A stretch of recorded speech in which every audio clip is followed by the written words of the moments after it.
মুয়াবিয়া খুদ বলেছে, আবার লিখেছে কি জানো, আহমদিয়ার খান নাইমি বরেলি মসলা দিয়ে। হযরতে মুয়াবিয়া কিতাবের নাম। বাহ বাহ বাহ, লিখেছে কি? তাতে লিখেছে মুয়াবিয়ার একটা ফজিলত লিখেছে। মুয়াবিয়া কি যখন এজিদকে সিংহাসনে বসে পালসাই দেয়,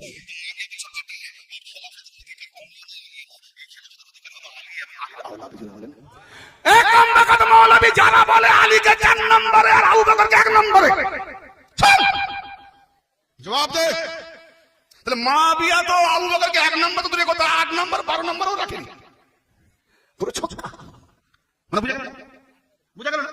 বলছে এই খেলাফতের হকদার আলী এবং তার আওলাদ, তো আলী এবং আওলাদ, আলীর আওলাদ শেষ হয়ে গেছে, হয়নি? তাহলে যদি আলীর হক আওলাদের হক, তো আবু বকর ওমর ওসমান থাকবেই না তার হক। তার মানে আবু বকর হক নয়, ওমরের হক নয়, ওসমানের হক নয়, তাহলে না হক খানেওয়ালা, না হক খানেওয়ালা হালাল খোর না হারাম খোর। আর হারাম খোরের ইত্তেবা করতে বলছো।